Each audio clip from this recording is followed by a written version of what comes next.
예배를 시작하겠습니다. 현대 사회의 가장 큰 특징은 정보의 과잉입니다. 한정된 인생을 살면서 그 모든 정보를 알 수 없고 알 필요도 없습니다. 하나님이 우리를 위해서 행하신 일이 무엇인지를 깊이 있고 소상하게 아는 게 가장 중요합니다. 이를 알고 느끼는 사람은 기쁨으로 예배드립니다. 이 천지가 만물들아 복 주시는 주 여호와 전능성부 성자 성령 찬송하고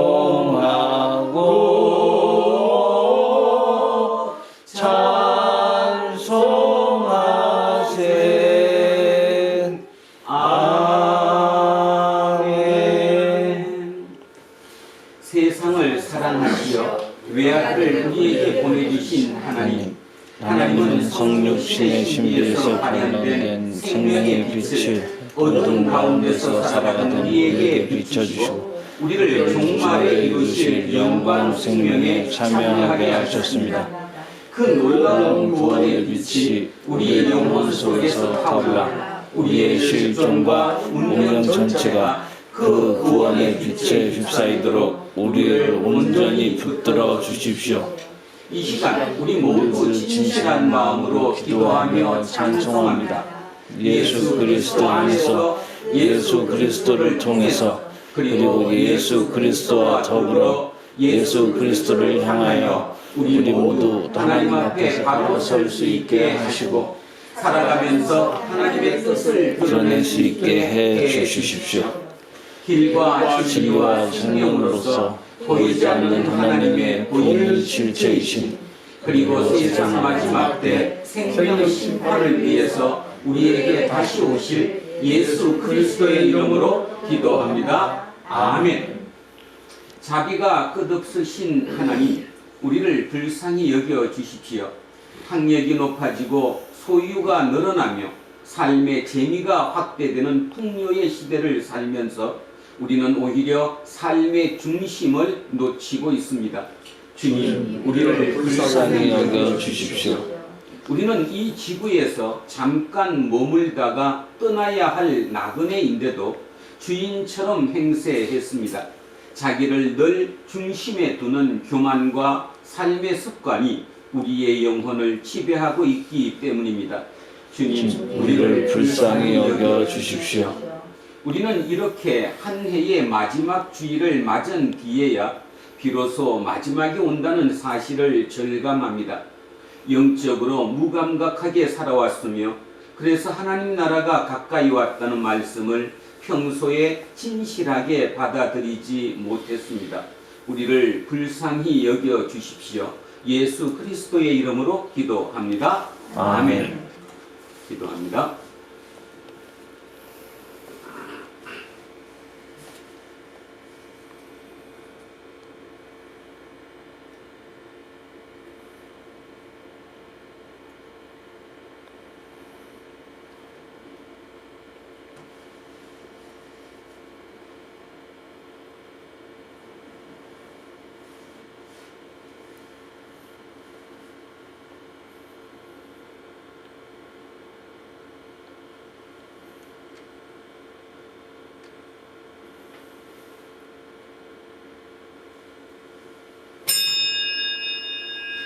이제 저는 예배를 인도하는 목사로서 하나님의 자비와 긍휼하심 그리고 2000년 교회 예배 전통에 따라서 예수 그리스도의 이름으로 여러분에게 선포합니다. 지금 여러분이 참회의 기도로 바친 모든 것들은 하나님으로부터 용서받았습니다. 기뻐하시고 감사하십시오. 그리고 이웃의 잘못도 기꺼운 마음으로 용서하십시오. 아멘. 자, 다 자리에 앉아 주십시오. 찬송가 301장 찬양하겠습니다. 301장입니다.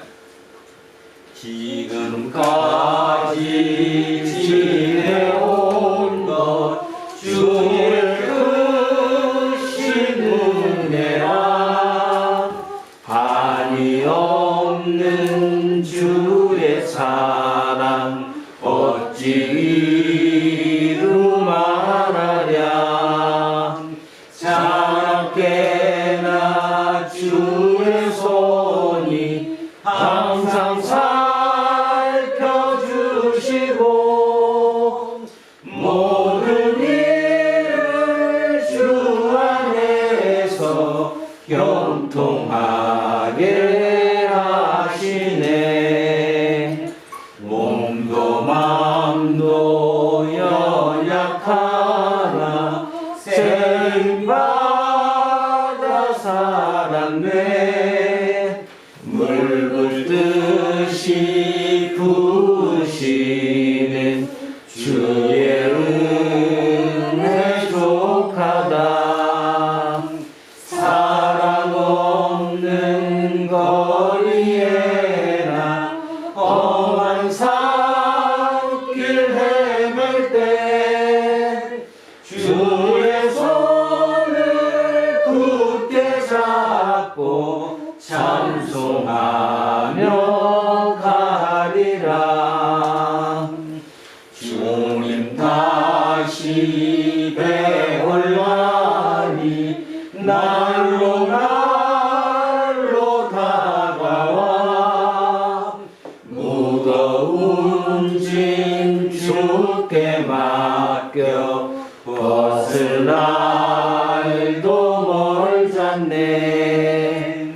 나를 위해 예비하신 고향집에 돌아가 아버지의 품 안에서 영원토록 살리라.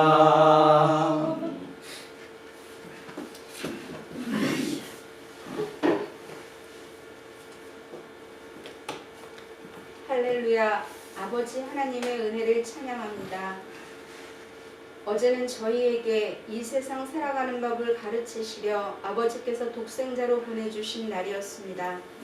그날로부터 2000년 이상이 훌쩍 흘러간 지금 아직도 인류는 아버지께로 나아가다 뒷걸음질하다를 되풀이하며 아버지가 이 땅에 건설하기를 꿈꾸시던 아버지의 나라를 이루지 못하고 여전히 아수라 속에 살아갑니다. 기쁘다 구주 오셨네. 만 백성 맞으라. 온 교회여 다 일어나 다 찬양하여라.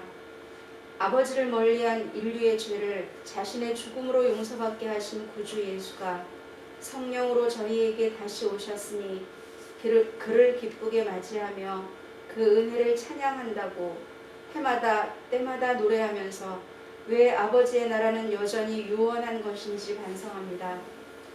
내가 세상을 이겼노라 라는 예수의 말씀 속에 저희의 삶이 지향해야 할 아버지의 가르침이 담겼음을 압니다. 아버지는 선이요 세상은 악이니 그 세상을 담대하게 거스르는 것이 진정한 믿음일 것입니다. 믿음은 아버지의 자녀만이 갖는 특권이라 하였는데 그 특권을 가지고도 그것을 누리지 못하는 저희의 우매함을 부끄러이 여깁니다. 이제라도 그 믿음을 확고히 하여 지옥에서 천국을 건설해야 하는 그리스도인의 책임과 의무를 다하게 하옵소서. 오늘의 성탄 예배를 기뻐합니다. 저희가 성탄절을 기뻐하는 이유가 우리를 죄에서 속량하신 이의 나심을 기뻐하는 데에 머무르지 않게 하옵소서. 우리 삶의 모양이 어떠해야 하는지 보고 따를 멘토를 보내셔서 저희에게 천국에 다다를 길을 안내하게 하셨음을 기뻐하게 하시고 마침내는 천국문에 들어가 아버지와 더불어 영생의 행복을 누리게 하옵소서. 오늘도 목사님의 입술을 통해 선포되는 아버지의 말씀에 귀 기울여 그 가운데 깨달음을 얻겠습니다. 저희가 깨닫는 것에서 멈추지 않고 온몸으로 그 말씀을 실행할 수 있도록 저희에게 힘과 용기를 주옵소서. 아버지께 변함없는 찬양과 경배를 올리며 저희 인생의 멘토로 오신 예수 그리스도의 이름에 의지해 기도드립니다. 아멘. 인사하겠습니다. 조금 순해보고 삽시다. 조금 손해보고 하나님 사랑합니다. 하나님 사랑합니다. 목사님을 사랑합니다. 목사님을 사랑합니다. 이문수님을 사랑합니다. 이문수님을 사랑합니다. 이은님을 사랑합니다. 이은님을 사랑합니다. 이영웅님을 사랑합니다. 이영웅님을 사랑합니다. 김재훈님을 사랑합니다. 김재훈님을 사랑합니다. 이영빈님을 사랑합니다. 이영빈님을 사랑합니다. 이양승님을 사랑합니다. 이양승님을 사랑합니다. 윤정숙님을 사랑합니다. 윤정숙님을 사랑합니다. 이연승님을 사랑합니다. 이양승님을 사랑합니다. 안병관님을 사랑합니다. 안병관님을 사랑합니다. 이정근님을 사랑합니다. 이정근님을 사랑합니다. 김재생님을 사랑합니다. 김재생님을 사랑합니다. 이한빈님을 사랑합니다. 이한빈님을 사랑합니다. 우리 김종인님을 사랑합니다. 우리 모두를 사랑합니다. 기도하겠습니다. 말씀으로 세상을 창조하신 하나님, 우리는 달콤한 말에 길들어서 영혼을 살리는 하나님의 말씀을 생명의 소리로 받아들이지 못할 때가 많습니다. 지금 우리의 영혼을 살리는 말씀에 우리가 이끌림을 받도록 도와주십시오. 지난 한 해에 걸쳐서 하나님의 말씀에 온전히 집중하지 못한 적이 많았습니다. 2021년 마지막 주일에 드리는 이 예배가 주님의 말씀만 빛으로 드러나는 순간이 되기를 원합니다. 예수 그리스도의 이름으로 기도합니다. 아멘. 첫째 말씀 갑니다. 사무엘상입니다. 구약성서 411쪽입니다. 구약성서 411쪽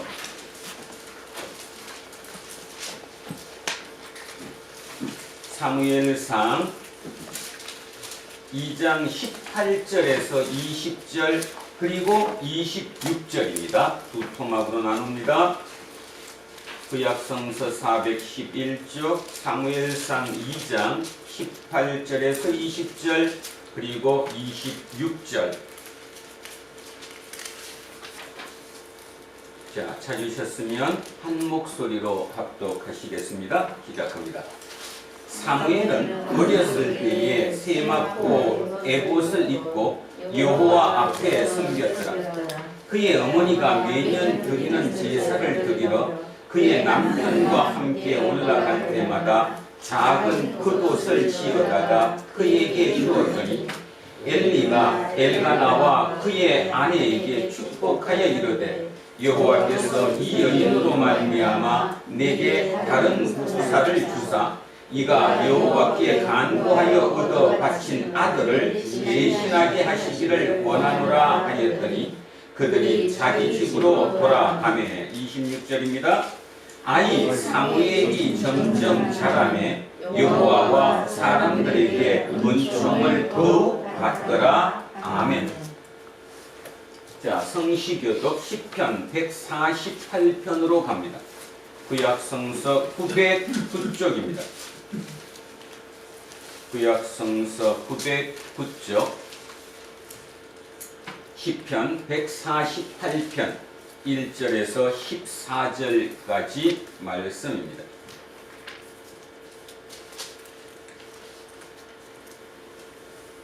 자, 910쪽 10편 148편입니다. 시작합니다. 할렐루야. 하늘에서 여호와를 찬양하며 높은 데서 그를 찬양할지어다. 그의 모든 천사여 찬양하며 모든 군대여 그를 찬양할지어다. 해와 달아 그를 찬양하며 밝은 별들아 다 그를 찬양할지어다. 하늘의 하늘도 그를 찬양하며 하늘 위에 있는 물들도 그를 찬양할지어다. 그것들이 여호와의 이름을 찬양함은 그가 명령하심으로 시험을 받았음이로다. 그가 또 그것들을 영원히 세우시고 해하지 못할 명령을 정하셨도다. 너희 용들과 바다여 땅에서 여호와를 찬양하라. 불과 우박과 눈과 안개와 그의 말씀을 따르는 광풍이며 산들과 모든 작은 산과 과수와 모든 백향목이며 짐승과 모든 가축과 기는 것과 나는 새이며 세상의 왕들과 모든 백성들과 오반들과 땅의 모든 지팡관들이며 총각과 처녀와 노인과 아이들아 여호와의 이름을 찬양할지어다. 그의 이름이 홀로 높으시며 그의 영광이 땅과 하늘 위에 뛰어나심이로다. 그가 그의 백성의 뿔을 높이셨으니 그는 모든 성도 곧 그를 가까이 하는 백성 이스라엘 자손의 찬양받을 이시로다. 할렐루야. 아멘. 자, 둘째 말씀 골로새서로 갑니다. 신약성서 327쪽입니다. 신약성서 327쪽.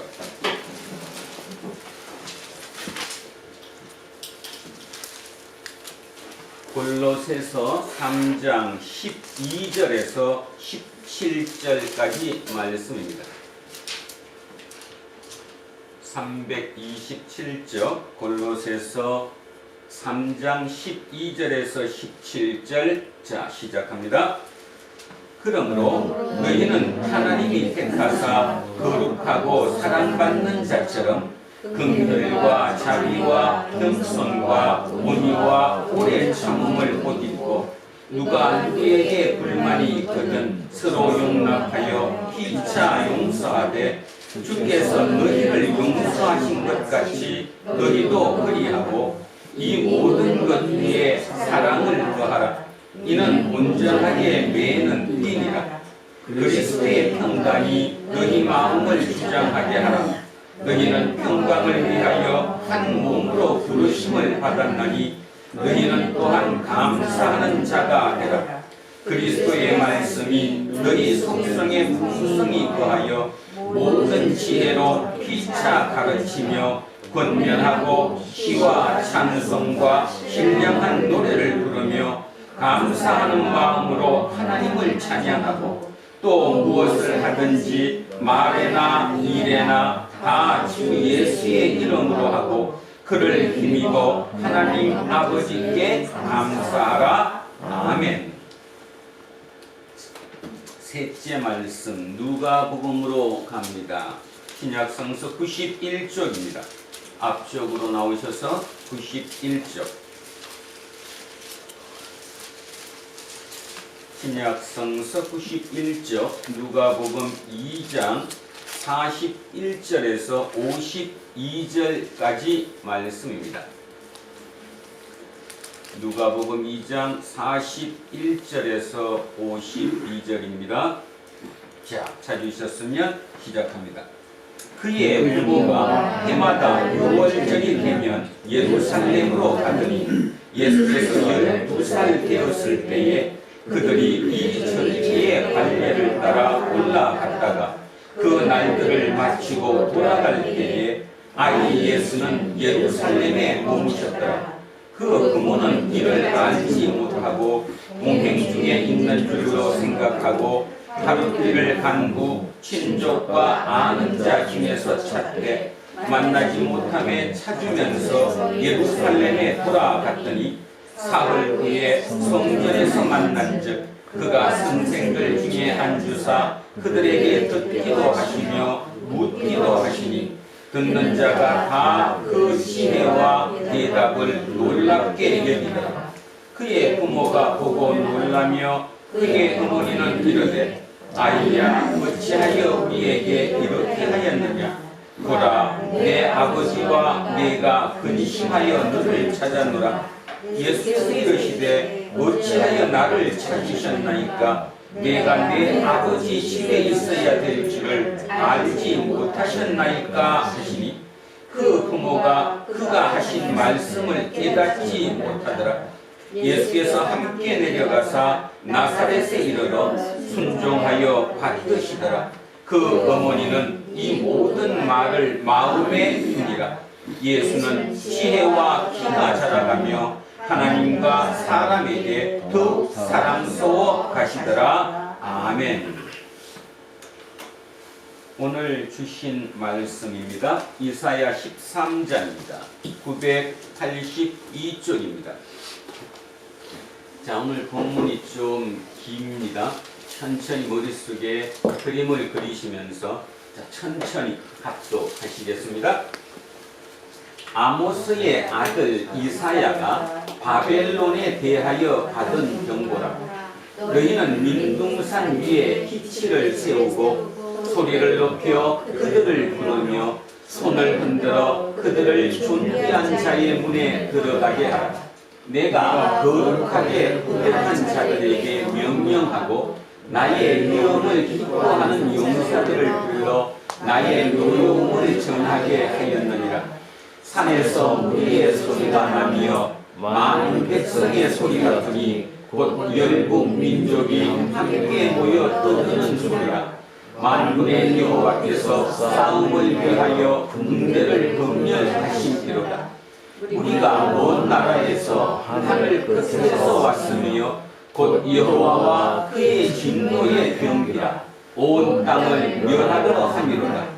너희는 애곡할지어다. 여호와의 날이 가까웠으니 전능자에게서 멸망이 임할 것이미로다. 그러므로 모든 손의 힘이 풀리고 각 사람의 마음이 녹을 것이라. 그들이 놀라며 괴로움과 슬픔에 사로잡혀 해산이 임박한 여자같이 고통하며 서로 보고 놀라며 얼굴이 불꽃 같으리로다. 보라, 여호와의 날 곧 장욱기 분냄과 맹렬히 노하는 날이 이르러 땅을 황폐하게 하며 그 중에서 죄인들을 멸하리니 하늘의 별들과 별무리가 그 빛을 내지 아니하며 해가 돋아도 어두우며 달이 그 빛을 비추지 아니할 것이로다. 내가 세상의 악과 악인의 죄를 벌하며 교만한 자의 오만을 끊으며 강포한 자의 거만을 낮출 것이며 내가 사람을 순금보다 희소하게 하며 인생을 오길의 금보다 희귀하게 하리로다.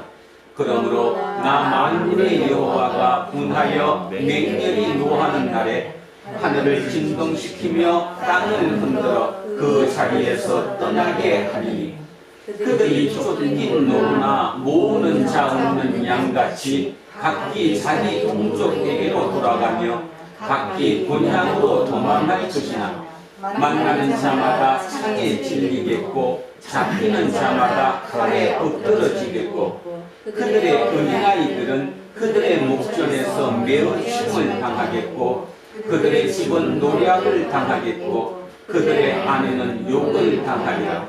보라, 은을 돌아보지 아니하며 금을 기뻐하지 아니하는 메대 사람을 내가 충동하여 그들을 치게 하리니 메대 사람이 활로 청년을 쏘아 죽이며 태의 열매를 긍휼히 여기지 아니하며 아이를 애석하게 보지 아니하리라.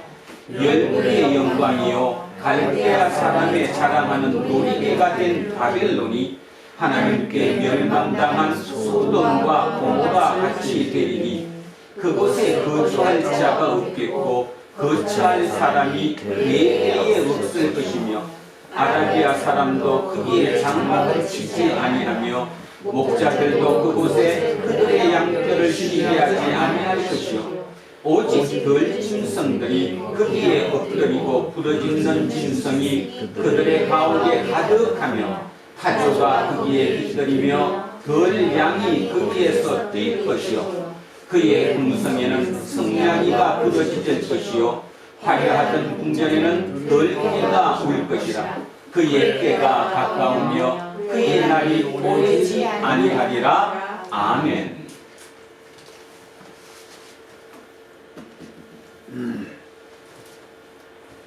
자, 오늘은 끊임없는 바벨론과의 전쟁, 끝내 이긴다라는 제목으로 하나님의 말씀의 은혜를 나누고자 합니다.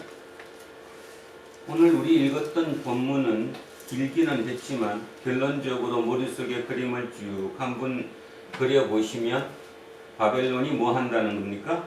망한다라는 거죠. 그 망하는 그 장면들, 그 상황, 모습들을 보여주고 있습니다. 결론은 바벨론은 망한다. 여러분, 이사야서는 예언서입니다. 그런데 바벨로니아는 실제로 이사야로부터 근 150년 이후입니다. 100년에서 150년. 무슨 말씀을 드리느냐 하면 이사야는 바벨로니아를 알았을까요? 몰랐을까요? 몰랐어요. 이사야는 바벨로니아라는 나라를 몰랐습니다. 이사야가 죽고 난 이후에 생긴 나라들이니까. 그러면 이제 말씀을 잘 한번 들어보십시오.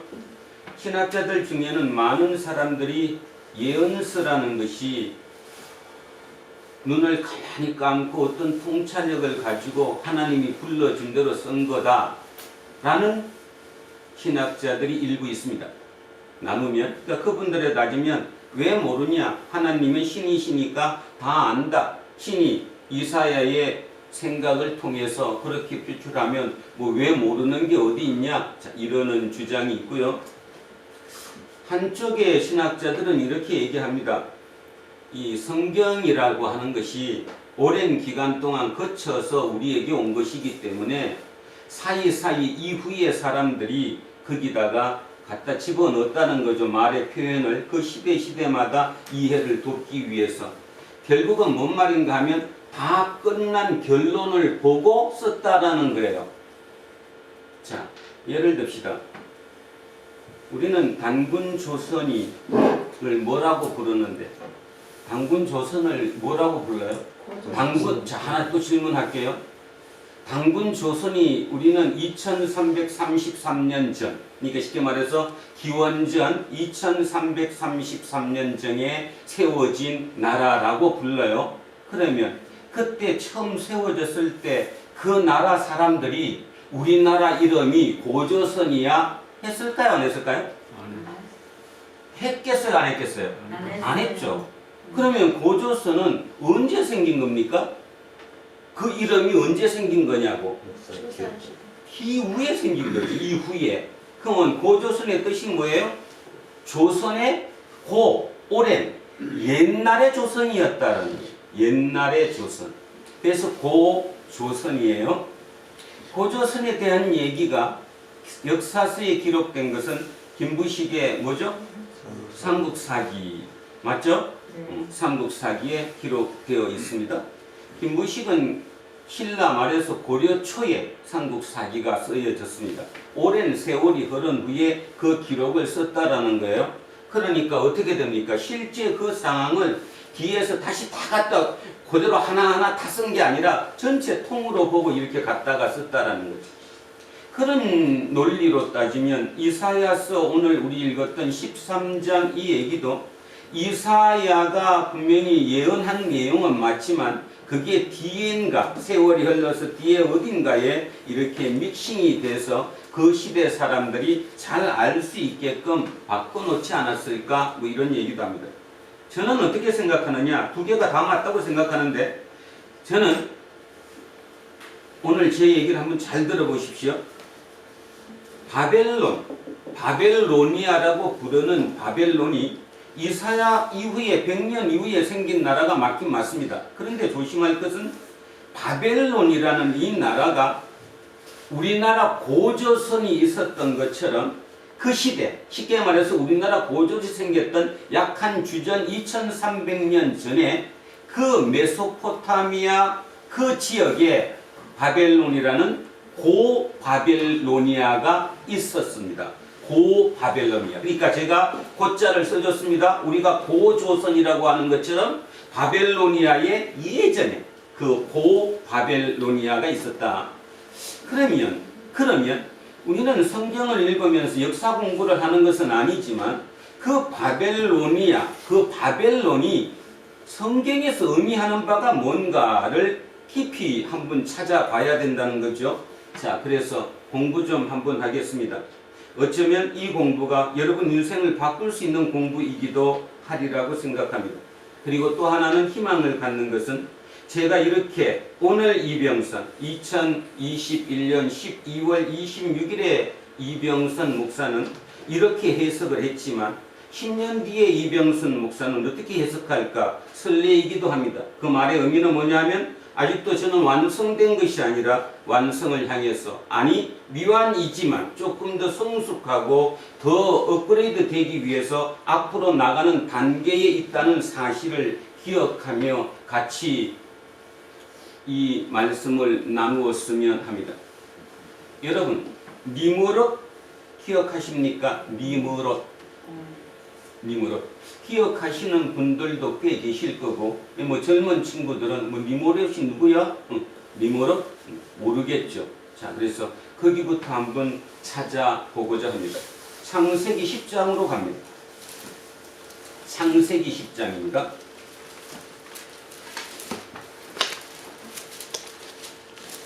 자, 창세기 10장이 맨 앞쪽이니까 어디 있죠?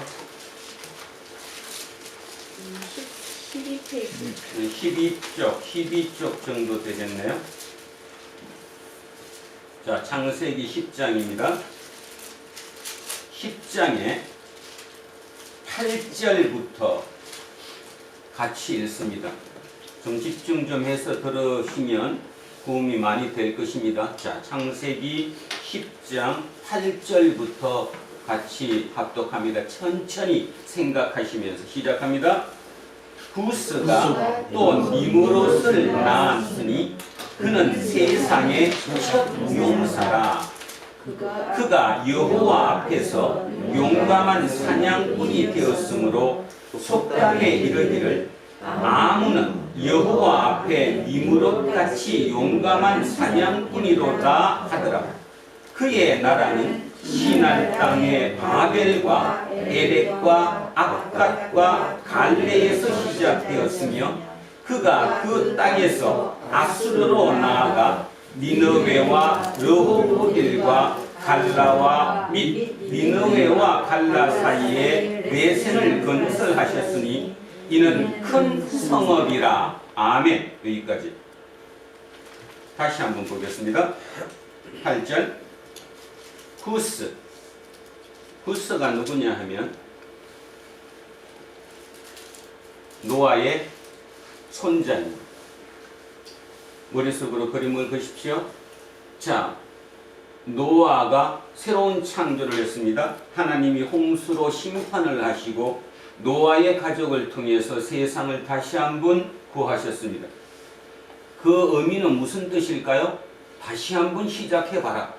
내가 너네들한테 기회를 다시 한번 주겠노라. 그래서 노아의 홍수를 통해 노아의 가족으로부터 새로운 인류가 다시 시작되었습니다. 그런데 그의 손자가 구스입니다. 많은 손자 있는 중에 그 구스의 아들이 누구라고 지금 나와요? 니무롯이라고 나옵니다. 그러면 니무롯은 노아의 증손자입니다. 그 말의 의미는 세월이 아주 지금 많이 흘렀다는 겁니까? 뭐 그렇게 많이 흘리진 않았다는 겁니까?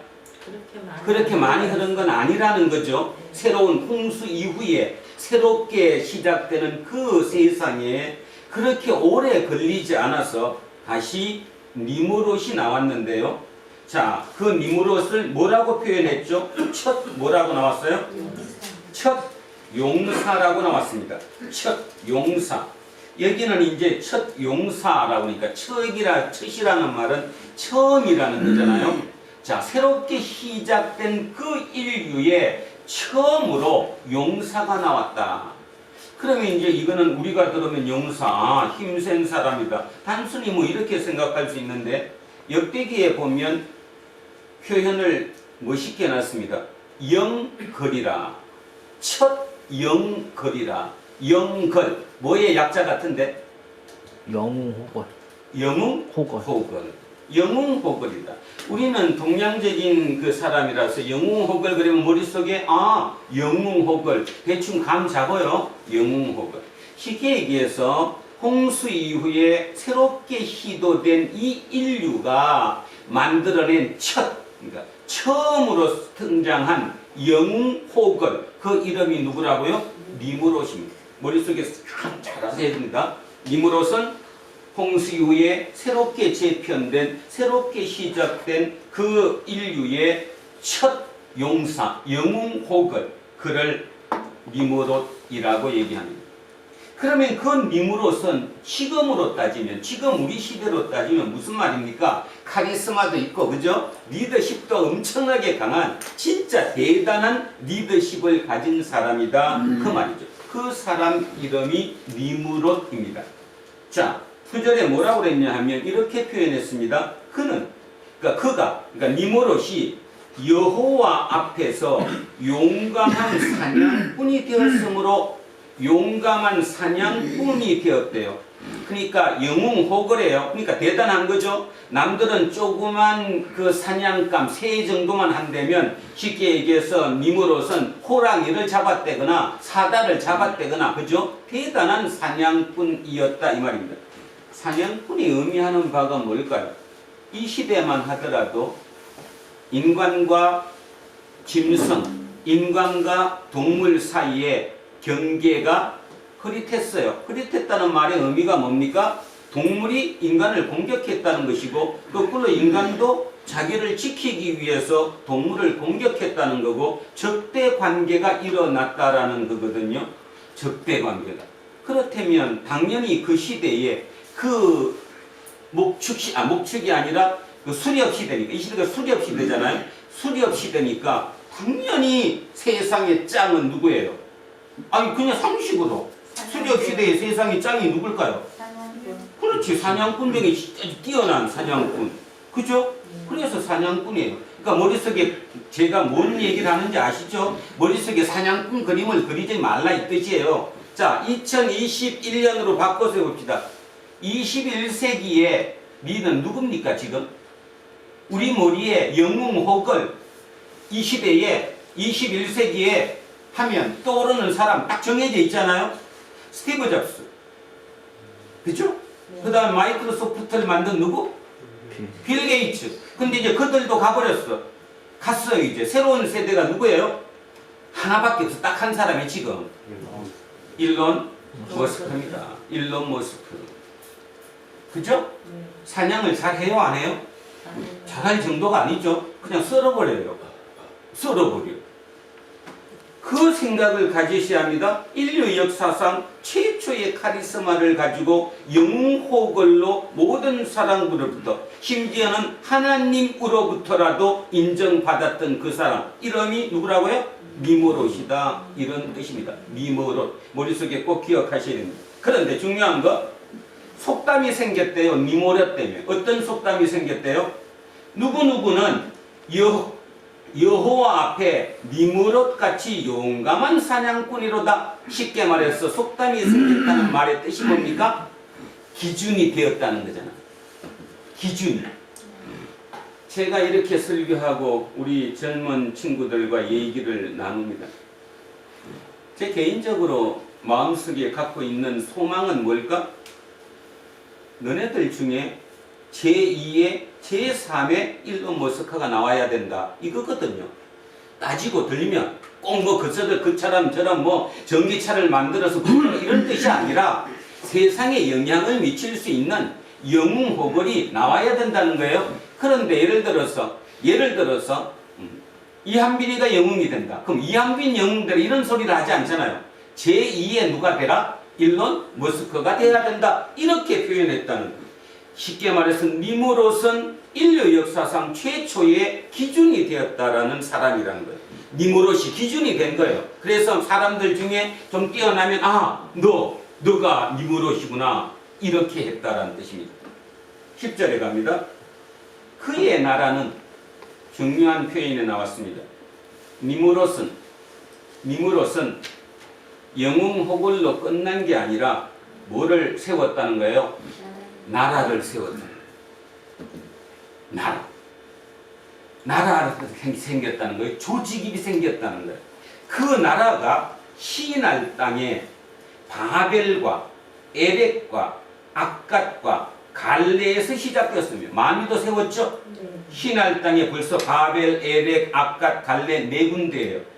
자, 거기에서 이 시날 땅이 지금 지도에 따져보면 그 메소포타미아 지역의 하류, 유프라테스강, 티그리스강 만나는 이쪽 밑입니다.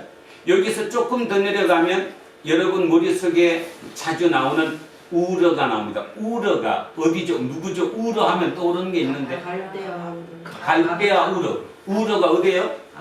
아브라함이 살던데. 연결하셔야 됩니다. 자, 그걸 만들었고요. 그걸로 끝난 게 아니라 자 11절까지 제가 합니다. 그가 그 땅에서 아수르로 나아갔대. 이 말은 바벨론은 좀 밑에 쪽에 있고요. 지역이 시날이 바벨론이에요. 자, 밑에 쪽에 있고 아시리아는 좀 위에 북쪽에 있어요. 그러니까 땅이 넓어졌다는 거예요. 위쪽으로 올라가서 니느웨, 르호보딜, 갈라, 그 다음에 니느웨와 갈라 사이에 레센을 건설하였으니 이는 큰 성읍이라. 성읍 이름은 여러분 뭐 외울 필요 없으시지만 여기서 머릿속에 꼭 기억하실 게 지금 있습니다. 인류 최초의 영웅호걸이 누구라고요? 자, 누구라고요? 니무롯. 니무롯이 그 영웅호걸이 뭐를 세웠다고요? 나라를 세웠다고요. 나라를 세웠는데 그 나라가 처음 시작하는 단계에서는 도시국가겠죠.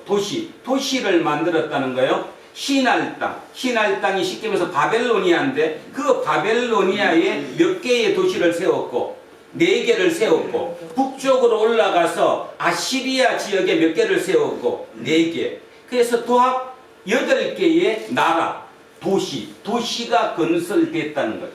여러분, 도시가 8개가 건설되어서 그 8개 도시를 합치면 우리는 그걸 뭐라고 부르죠? 도시라고 말 빼고 나라로 바꿉시다.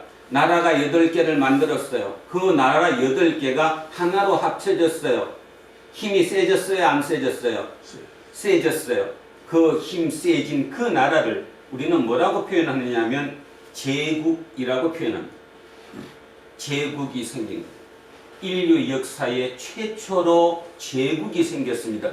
그 제국을 우리는 뭐라고 부르느냐 하면 바벨로니아 제국이라고 부릅니다. 그것을 약칭해서 뭐라고 부릅니까? 바벨론이라고 부릅니다.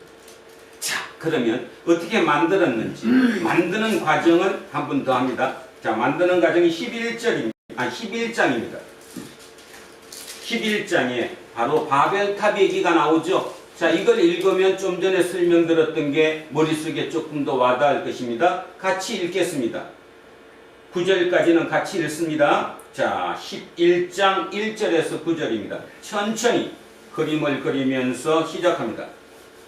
온 땅의 언어가 하나요, 말이 하나였더라. 이에 그들이 동방으로 옮기다가 시날 평지를 만나 거기 거류하며 서로 말하되 자 벽돌을 만들어 견고히 붙자 하고 이에 벽돌로 돌을 대신하며 역청으로 진흙을 대신하고 또 말하되 자 성읍과 탑을 건설하여 그 탑 꼭대기를 하늘에 닿게 하여 우리 이름을 내고 온 지면에 흩어짐을 면하자 하였더니 여호와께서 사람들이 건설하는 그 성읍과 탑을 보려고 내려오셨더라. 여호와께서 이르시되 이 무리가 한 족속이요 언어도 하나이므로 이같이 시작하였으니 그 후로는 그 하고자 하는 일을 막을 수 없으리로다.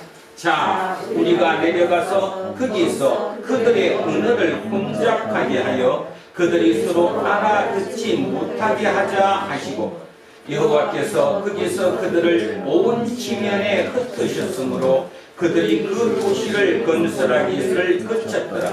그러므로 그 이름을 바벨이라 하니 이는 여호와께서 거기서 온 땅의 언어를 혼잡하게 하였음이니라.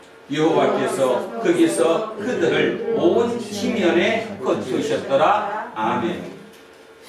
너무 잘 아는 교회를 다니지 않더라도 너무 잘 아는 바벨탑 이야기입니다. 바벨탑 이야기. 자, 바벨탑 누가 만들었습니까? 금방 해놓고도 또 잊어먹으셔서 왜 그러셔? 누가 만들었어요? 니무롯. 니무롯. 인류 최초의 제국을 건설했던 영웅호걸. 그 유명한 바벨탑 이야기에 바벨탑을 만들었던 인물, 그 인물이 바로 니무롯입니다. 자, 중요한 얘기를 하겠습니다. 1절에 11장 1절에 온 땅의 언어가 하나요 말이 하나였더라. 머릿속에 어떤 그림이 그려지십니까? 온 땅의 언어가 하나요 말이 하나였다. 그냥 막연하게 그려지죠. 그냥 똑같은 말 했나 보다. 정확한 의미를 따지면 입이 하나입니다. 입술이 하나. 무슨 뜻이죠? 도시가 건설됐습니다. 자그마치 8개의 도시가 건설됐습니다. 그 도시마다 탑을 쌓았습니다. 탑 그러니까 여러분은 자꾸 바벨탑의 기존 개념만 생각하지 마시고 이해를 조금 생각해 보시오. 도시를 세웠으면 그 도시에 신전을 세워야죠. 그 신전이 바벨탑이에요. 우리 세계사에서는 바벨탑이라고 부르지 않고 지구라트라고 배웠죠. 지구라트. 그러니까 지구라트가 한 8개 이상 생겼다는 거죠. 그거를 중심으로 해서 사람들이, 그러니까 지구라트를 중심으로 해서 사람들이 모여서 살게 되는 거예요. 그게 도시인 거죠. 그게 8개가 지금 합쳐져 있는 거대 도시 제국을 만든 사람이 니무롯입니다. 그런데 입술이 하나다는 말은 니무롯이 하나의 입술. 거기에서 나오는 말이 법이에요. 의미 알아듣겠어요? 니무롯의 입술에서 나오는 그 모든 지시사항이든 무엇이든 간에 그게 신의 말이고 그게 법이고 그게 모든 것의 답이에요. 지금의 뭡니까? 지금의 바벨탑이 뭡니까? 모두 다죠.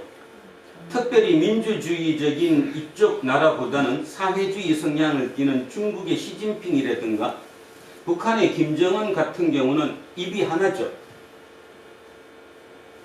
입술이 하나잖아요. 감히 거기에 누가 대적 못하죠? 그냥 그게 답이에요. 시진핑이 지시하는 게 답이에요. 모두는 그렇게 따라야 돼요. 김정은의 말 한마디가 그냥 답이에요. 누구도 거기에 토시 하나 붙일 수가 없어요. 그 말씀하시는. 그러면 여러분 머릿속에 이제 조금 뭔가 떠오르죠? 아, 하나님이 바벨탑을 왜 무너뜨리셨을까가 이해 가십니까? 다시 얘기하면 바벨탑은 다른 말로 바벨이라는 제국은 거대하긴 하지만 수직 구조가 되죠. 수직 구조라는 말은 위에서 명령한 게 그냥 밑으로 쫙 이어지는 형태를 띈다 이 말입니다. 지금까지 인류 역사의 대기업도 다 그런 구조였더랬습니다. 그냥 위에서 얘기하면 사장님 얘기하면 밑에는 쫙 이어지는 게 같던 거죠. 요즘 사회도 마찬가지고 기업도 마찬가지고 그 수직적인 구조가 무너져요, 안 무너져요? 무너져요. 어떻게 무너져요? 수직은 뭘로 바꾸라고 얘기하잖아요. 수평으로. 여러분 하나님이 원하시는 하나님 나라는 수직입니까? 수평입니까? 그러면 이해가 조금 더 답이 빨리 나올 것 같은데.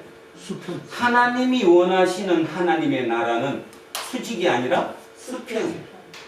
수평. 서로 같이 살아야 되는 거예요. 맞아요? 네. 한 입술에서 지시된 명령으로 쫙 나가는 그런 조직이 아니라는 겁니다. 그 나라는, 그 제국은 인류를 멸망시킨다는 거예요. 하나님 얘기는 지금 그 말씀하시는 거예요. 너네 나라는, 하나님의 나라는, 이 땅에 하나님 나라가 건설돼야 되는데 하나님의 나라는 수평이 돼야 된다는 거예요. 자, 그러면 돌아가 보겠습니다. 사람들은 하나님의 나라가 교회라고 얘기합니다. 저는 인정하진 않지만 만약에 설사 그렇다고 칩시다. 교회가 하나님의 나라라고 칩시다. 그럼 교회가 수평이 맞습니까? 수직입니까? 우리 교회는 저는 수직이라고 하면 욕도 먹고, 그제? 제가 여러 번이나 진짜 수직이라는 소리 한 번도 해본 적이 없어요. 그냥 놔둡니까? 교회가 수평이에요, 수직이에요? 수직이에요, 지금. 바벨탑에 안에 가뒀어요. 요새를 만들었어요. 그 안에서 입술은 하나예요. 그냥 말 따르면 되는 거예요. 이게 처음에는 됐는데 결국은 이거는 망해요, 안 망해요? 망해요. 인류 역사에 바벨은 영원히 끊임없으면서 끊임없이 망하고 흥하고 망하고 흥하고 흥망성쇠가 일어나요. 왜? 인간이 하나님의 뜻을 못 알아듣습니다.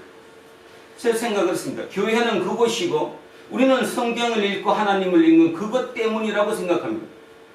자, 또 다른 질문 하나 하겠습니다. 요즘 연상호 감독이 제작한 작품 중에 지옥이라는 게 넷플릭스에서 히트를 치고 있다며요. 저는 보지는 못했습니다. 근데 얘기들을 들어보면 몇 날 몇 시에 너는 뭔 잘못을 했으니까 저승사자가 와서 데리고 가고 그런다며요. 지옥이 죽어서 가서 있는 곳입니까? 이곳이 지옥입니까? 그럼 둘째, 천국은 여기서 천국을 만들어야 합니까? 여기서 개판치고 살다가 마지막에 구원받아서 내가 죽어서 천국 가야 합니까? 여기서 천국. 만약에 진짜 여러분 머릿속에 여기서 대충 어쨌든 살다가 마지막 죽을 때나는 천국을 가는 그것들로 머릿속에 기억이 되어 있거나 생각이 세팅되어 있다면 여러분은 지금 쏟고 계시는 것입니다. 지옥은 깊습니다. 인간이 하나님을 버린 곳이 지옥입니다. 하나님이 인간을 버리질 않아요. 하나님이 자기 창조물을 어떻게 버립니까? 인간인 진짜 하찮은 인간인 부모조차도 자식이 아무리 개판을 쳐도 못 버리는데 아니요? 버렸으면 벌써 버리지. 입으로는 끊임없이 버리지만 못 버립니다. 하물며 하나님이 창조주이신 하나님이 자기 자녀가 개판 쳤다고 버릴까요? 못 버려요. 인간이 하나님을 버리지. 인간이 하나님을 버린 곳, 그것이 지옥이에요. 인간이 하나님과 함께 사는 그곳이 천국이에요. 여러분 지난주에 천국을 사셨습니까? 지옥을 사셨습니까? 본인이 다 알아요. 내가 누구하고 살았나는 거죠? 누구하고 살았느냐? 유명한 우리나라 토속 신학자라고 불러도 되고 철학자라고 불러도 될 다섯 유영모 선생이 나그네라는 말을 기가 막히게 표현을 하셨습니다. 나그네, 나와 내, 너지 너, 나와 너 사이에 그분이 계신대요. 나와 너 사이에, 내가 너니까 나와 너 사이에 그분이 계시는 것, 그것이 나그네라는 것. 이 표현이 왜 중요하냐면 저는 그분의 그 나그네라는 표현을 들으면서 하나님이 진짜로 나그네로 우리에게 살라고 하셨다. 그것이 결국은 성경이 말하는 거고 우리의 신앙이다라고 생각하는 거거든요. 자, 지금 정리해보면 이렇습니다. 니모롯이라고 하는 인류 최초의 첫 영웅 호걸이 나타나서 그 영웅 호걸이 사람들을 모았습니다. 그리고 자기 명령에 따라 모든 것이 일사불란하게 움직이는 제국을 건설했습니다. 그 제국마다 신전을 세웠죠. 그 신전 이름을 지구라트, 우리 성경에서 얘기하는 바벨탑입니다. 바벨탑. 바벨이라는 원 뜻은 신의 문 이 뜻입니다. 원 의미의 신의 문, 이게 바벨의 뜻이에요. 히브리어에서 바벨은 틀립니다. 히브리어에서 바벨은 혼란, 흩어짐, 이걸 얘기하는 건데, 원 의미, 그러니까 그들이 만들었던 원래 의미의 그 바벨의 뜻은 바로 신의 문이라는 거거든요. 그런데 그 바벨로니아라고 부르는 그 제국의 신이 누굴까요? 여러분 한번 생각해 보세요. 거기 신이 하나님이 맞습니까? 안 맞습니까? 바벨로니아에, 그러니까 쉽게 얘기하면 니무롯이 세운 그 제국 도시에 신이 있었어요? 없었어요? 당연히 있었어요. 옛날에는 신이 어디도 있어요. 우리 시골 그 마을 입구에 있는 큰 나무에도 신이 있잖아요. 그런 신이 있는 시대를 살았기 때문에 당연히 신이 있죠. 그 신께 들어가는 물이 바로 지구라트 바벨탑이라고 말씀드렸어요. 그래서 그 신전을 중심으로 사람들이 산다고. 근데 중요한 것은 그때 그 신이 진짜 신이에요? 니무롯이 진짜 신이에요? 다시 얘기하면 북한의 김정은이 신일까요? 북한에서 하나님이 신일까요? 김정은. 북한의 신은 김정은이죠. 북한의 신이 하나님이 될 수가 없잖아요. 똑같은 얘기를 하는 겁니다. 그렇게 되면 결국 그곳이 뭐가 된다는 거예요?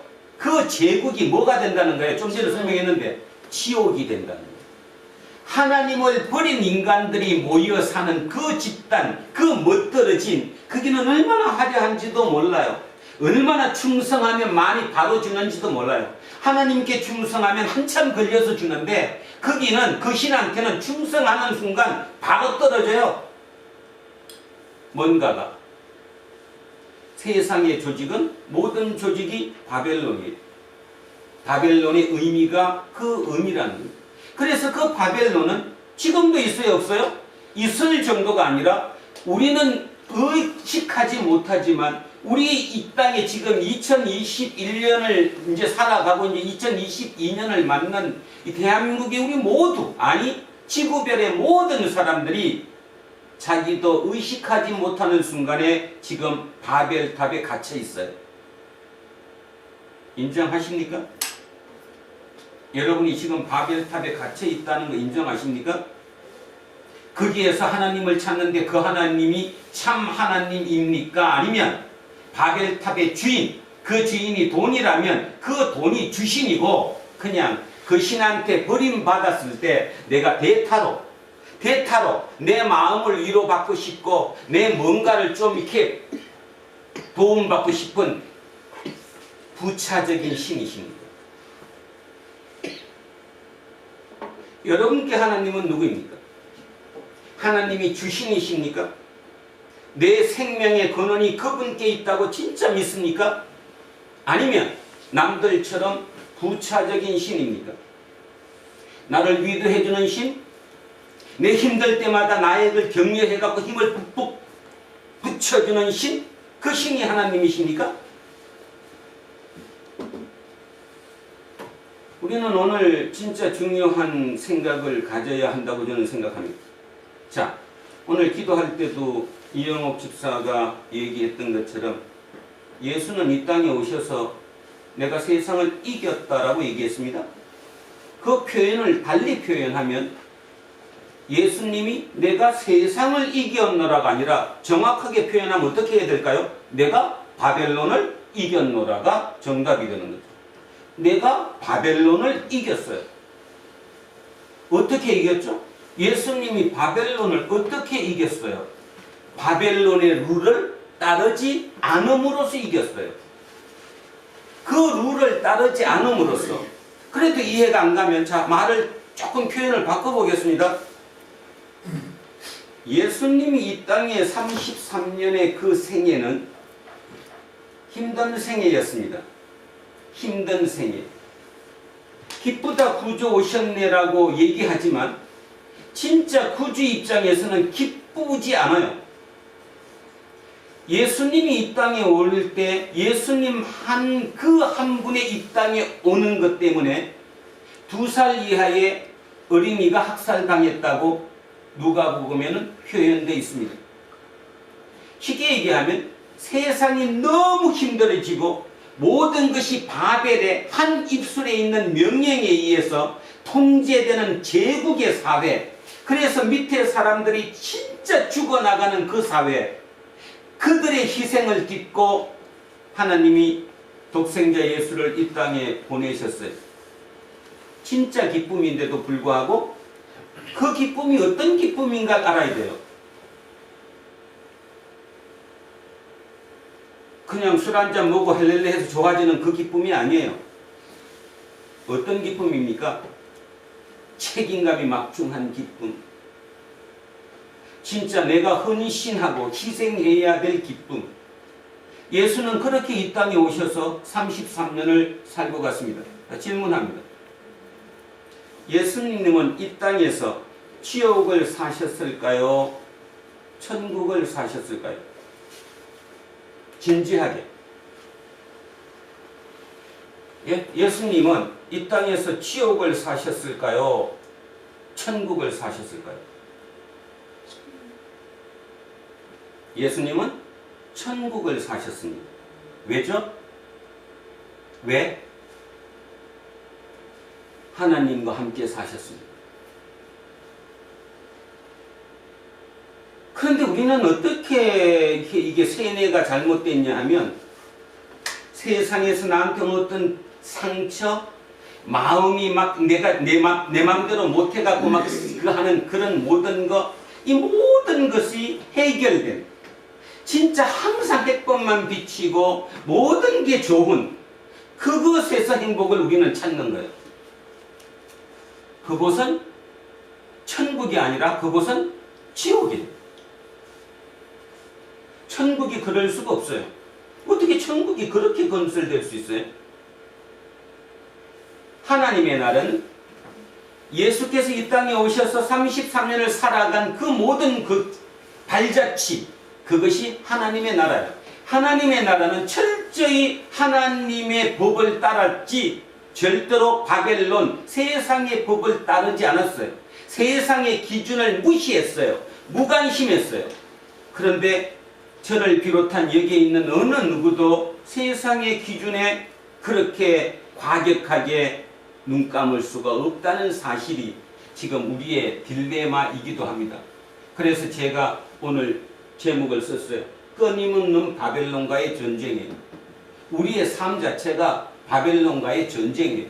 어떤 날은 이겼다가 어떤 날은 졌다가.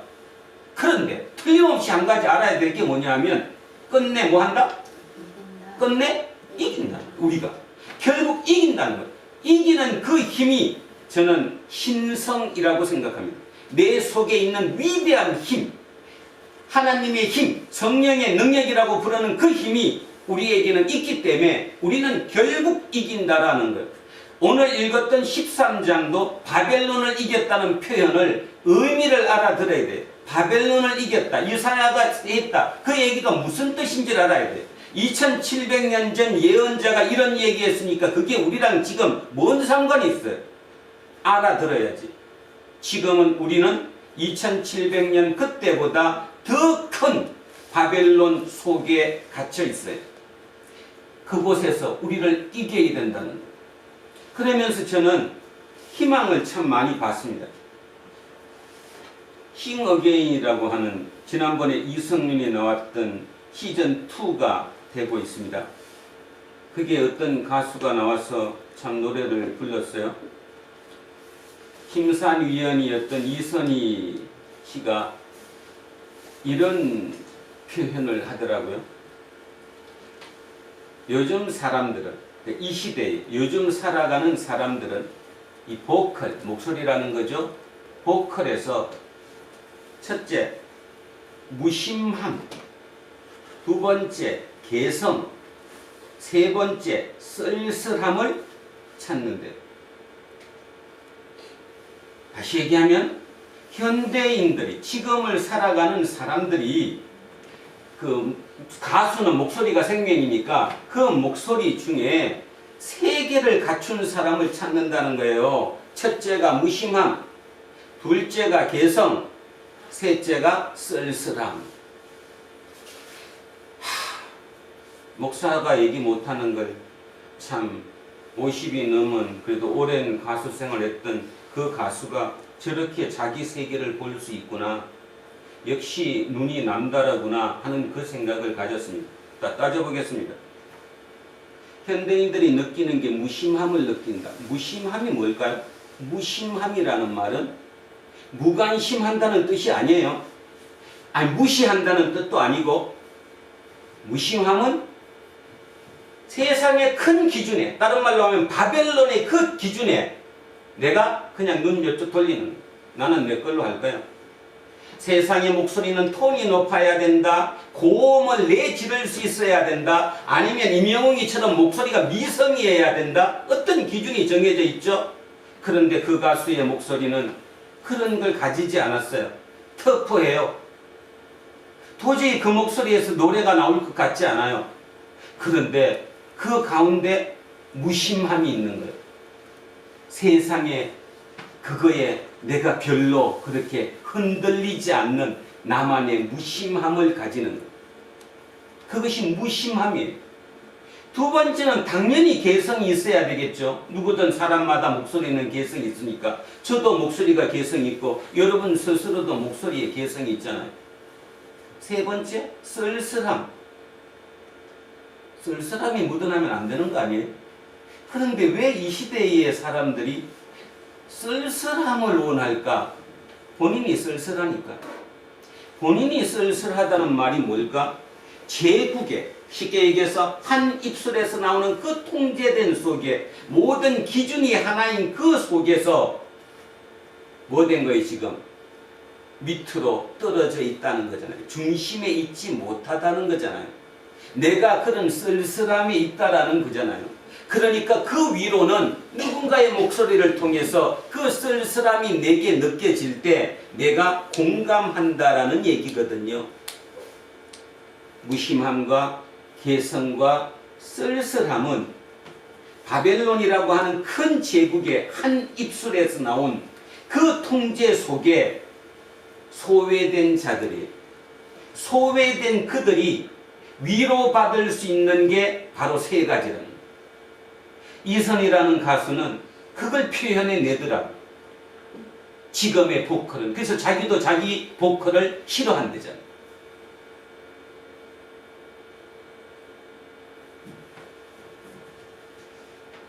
도대체 하나님을 믿는 게 무엇인가? 바벨론을 이긴다는 게 무엇인가?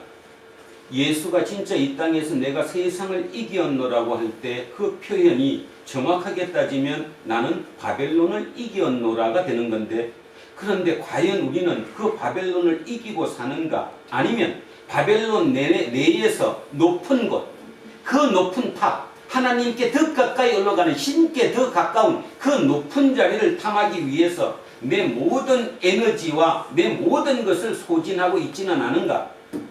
근데 그곳에 올라갔다가 롤러코스터 타듯이 한 방에 떨어지는 건 시간 문제인데 우리는 거기에 목숨 걸지 않느냐? 그걸 위해서 누군가를 밟아야 되고, 처음에 한 번 밟을 때는 마음이 좀 찝찝하고 내가 이래서 되나 했는데 몇 번 밟다가 보니까 그것도 재미나거든. 재미나졌어요. 뭐가 없어져요? 미안함도 없어져요. 당연한 것처럼 되는 거예요. 그리고는 밑에 사람은 어떻게 얘기해요? 너 이 세상은, 이 바벨탑은 약육강식이야, 적자 생존이야, 요즘 표현으로 하면 능력주의야.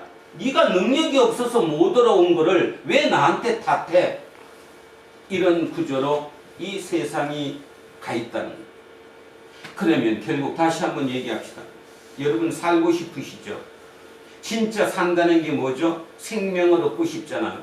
생명이 뛰어야 되잖아요. 그 생명이 뛰는 게 내가 그 윗자리, 그 바벨탑 높은 데 올라갔을 때 뜁니까? 뛰는 건 30분도 안 될걸요. 언제 떨어질지 모르는 불안감에 휩싸일걸요. 그런데도 불구하고 조금이라도 대장 노릇 한번 해보고 싶어서 내 목소리 들어. 내 입술에서 나오는 게 길이고 진리고 답이야. 억압지르는 건 아닌지. 어쩌면 교회는 바로 그것을 파하는 곳인데. 자, 그래서 12장 가면 11장까지 봤습니다. 성경이 기가 막히죠? 자, 12장에 뭐로 출발합니까? 11장이 10장에서 니므론이 나왔고요. 11장에서 니므론이 만든 제국 바벨로니아 제국이 나왔고 바벨탑이 나왔습니다. 하나님은 그 니므롯의 바벨탑을 무너뜨렸습니다. 이유는 제가 설명드렸습니다. 그곳은 지옥이기 때문입니다. 절대로 그곳이 천국이 아니기 때문이에요. 그러면서 12장의 1절이 뭐로 출발하는지 너무 잘 아시죠? 자, 다는 하지 말고 3절까지만 합시다. 12장 1절, 2절, 3절. 자, 천천히 합독하십니다. 여호와께서 아브라함에게 이르시되 너는 너의 고향과 친척과 아버지의 집을 떠나 내가 너에게 보여줄 땅으로 가라. 내가 너로 큰 민족을 이루고 내게 복을 주어 내 이름을 창대하게 하리니 너는 복이 될지라. 너를 축복하는 자에게는 내가 복을 내리고 너를 저주하는 자에게는 내가 저주하리니 땅의 모든 족속이 너로 말미암아 복을 얻을 것이라 하신지라. 그리고 이제 떠난 거 나오죠? 자, 어디를 떠났어요? 그 우르가 어디에 시기에는 바벨론을 떠났잖아요. 그래서 떠난 그 바벨론을 떠난 그 아브라함을 우리는 뭐로 믿어요? 믿음의 조상. 여러분 믿음이 그거예요. 여러분 믿음이 다시 얘기하는데 바벨탑을 쌓는 게 믿음이 아니에요. 니므롯을 믿는 게 아니라고요. 바보처럼, 좀 속된 표현을 하면 진짜 멍청한 바보처럼 그 바벨론, 그 안정된 것을 떠나는 거예요. 누구랑 함께? 그래서 뭐라고 해요? 나, 그, 내라고요. 나, 그, 내. 떠나는 거예요. 인생은 나그네 길이에요. 정답이에요. 인생은 나그네 길이 되니까요. 여러분이 축척하고 쌓고 2층, 3층, 4층, 5층 계속 세워봐야 그거 이 땅에 100년도 안 되는 기간에 무너지고 말아요. 이 땅의 바벨론은 끝없이 생성했다가 죽었다가 다시 살고 흥망성쇠를 이뤄요. 역사가 증명하고 모든 세계가 증명해요. 그러면서 사람들은 얘기해요. 봐라, 이렇게 멋있게 쌓더니 지금 과학이 이 정도로 발달하지 않았느냐? 그래서 너네 얼마나 편하냐? 글쎄요. 그만큼 편한 만큼 더 행복하신가요? 그 편한 것만큼 인간이 더 인간다워졌나요? 진짜 편한 만큼 나와 너가 하나가 된 수평이 지금 되고 있나요? 끝없는 수직이죠. 조그만 거라도 밟아야 내가 이겼다고 쾌감을 느끼는 인간으로 인간이 변했잖아요. 인간성을 잃어버렸다 이런 뜻입니다. 우리는 거기에서 다시 돌아오기 위해서 예배 드리는 겁니다. 예배를 드리는 목적은 하나님께 다시 다가가기 위해서예요. 그 지옥 같은 바벨론 그 세상 속에 살다가 순간순간 어느 순간 내가 한 층을 딛고 올랐으면 알 수 없는 기쁨으로 넘치지만 그 기쁨은 실로 오래 가지 않아요. 그 기쁨보다는 더 오랜 시간 동안 이걸 어떻게 지키지?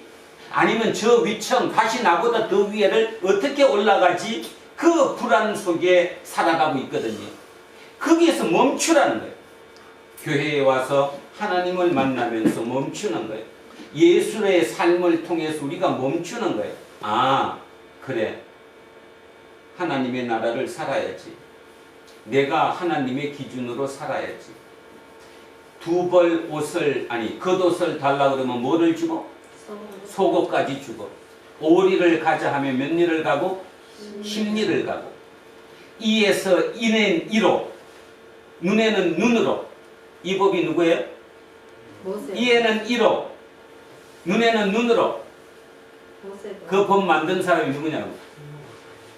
함무라비. 함무라비가 바벨로니아의 3대 왕이. 지금 주전 1800년. 그래서 우리는 함무라비는 알아도 바벨로니아는 잘 모르죠. 고 바빌로니아, 지금으로부터 주전 1800년의 왕, 그 제국을 다스렸던 왕 이름이 함무라비. 그 함무라비가 지은 법, 함무라비 법전. 그 함무라비 법은 이에는 이, 눈에는 눈이에요. 너가 내 눈 찔렀으면 나도 너 눈 찌르고, 네가 내 팔 부러뜨렸으면 나도 똑같이 너 팔 부러뜨리고. 그것이 그 시대의 법이에요. 바벨론의 법. 그 바벨론의 법에 예수께서 오셔서 완전 이상한 소리를 하시죠. 뭐라고 그래요? 원수를 뭐 하라고? 사랑하라.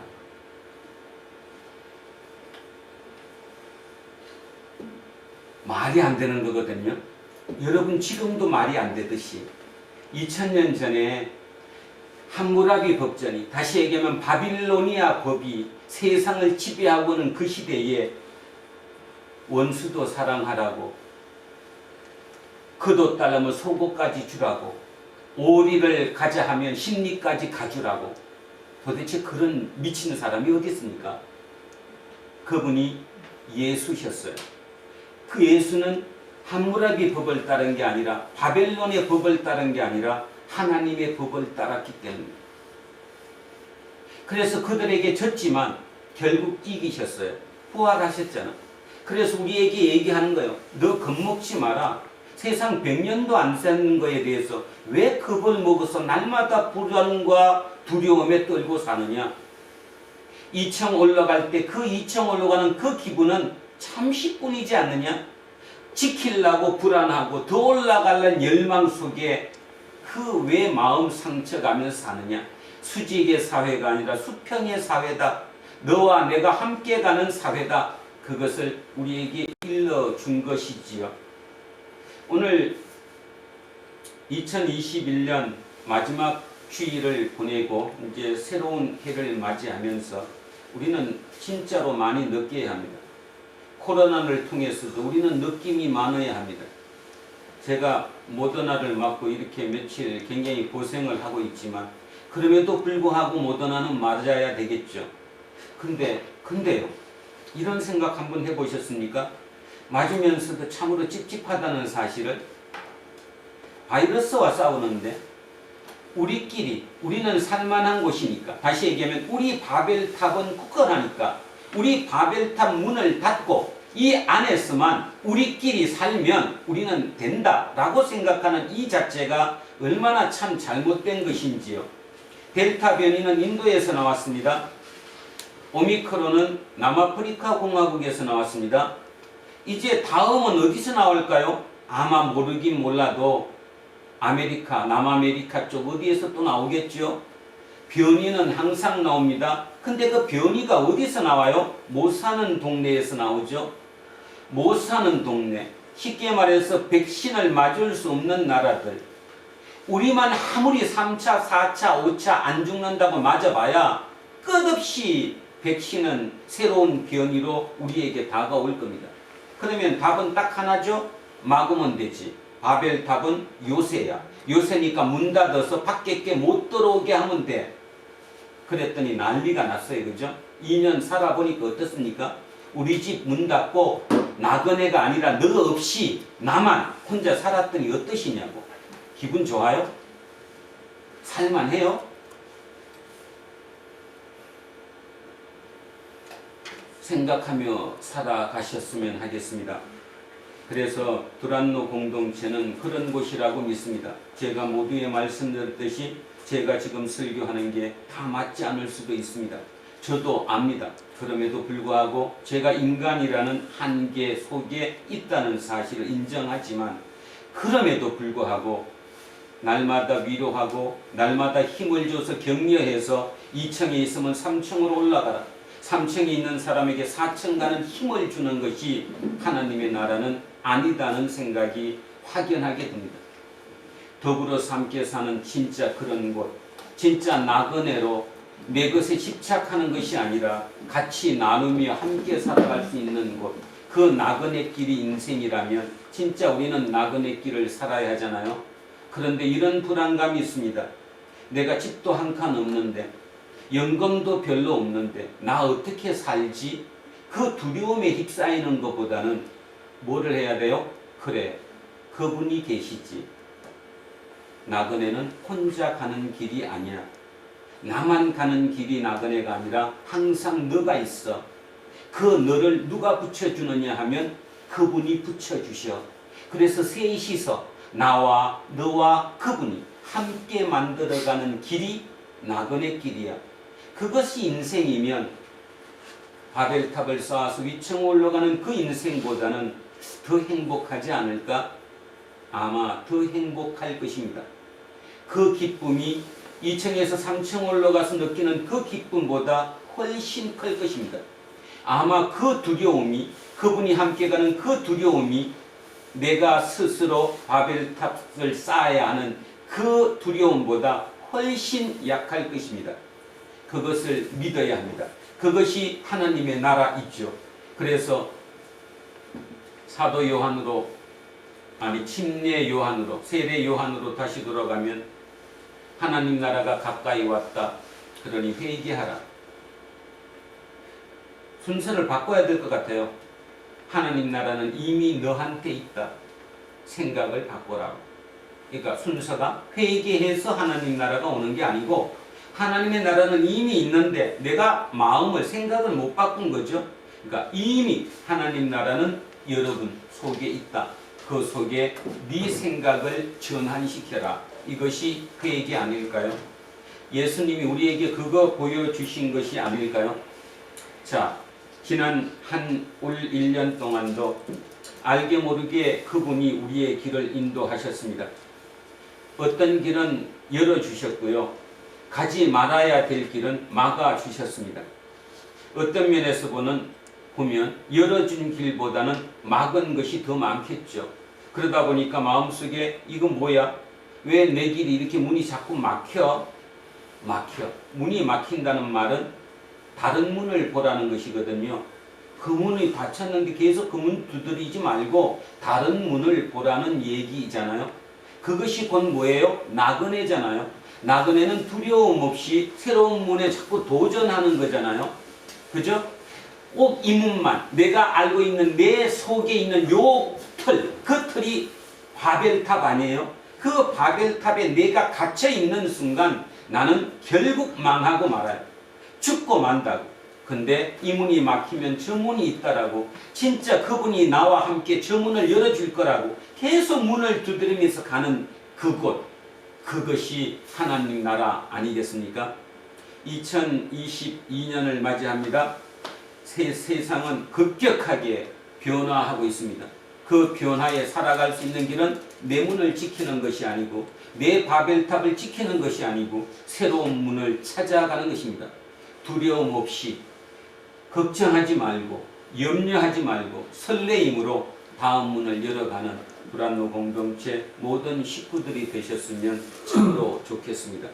자, 그 생각으로 오늘의 본문을 이제 다시 한번 천천히 같이 읽겠습니다. 그리고 여러분 머릿속에 읽혔으면 좋겠습니다. 자, 이사야 13장 1절부터 22절까지 자, 본문을 읽겠습니다. 시작합니다. 아모스의 아들 이사야가 바벨론에 대하여 받은 경고라. 너희는 민둥산 위에 기치를 세우고 소리를 높여 그들을 부르며 손을 흔들어 그들을 존귀한 자의 문에 들어가게 하라. 자, 중요한 거 무슨 산이에요? 민둥산. 민둥산이 무엇인지 알죠? 나무가 없는 그냥 다 벌거숭이 산이잖아요. 거기에 깃발을 세웠어요. 이 깃발. 자, 민둥산 위에 깃발을 세웠습니다. 기치를 세웠습니다. 이 기치가 요 앞전에 나왔던 11장, 12장에서 누구라고 얘기했는데 기치가 누구죠? 예수 그리스도. 또 있는데 누구죠? 성령. 기치가, 깃발이 예수 그리스도. 지금은 누구예요? 성령. 글로 모으라는 거예요. 모이라는 거예요. 자, 일로 모이려면 어디에서 나와야 되는데? 민둥산으로 오려면 어디에서 나와야 돼?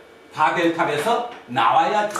나오라는 거예요. 바벨탑에서. 거기가 안전하지 않다는 거죠. 자, 바벨탑에서 나와서 민둥산.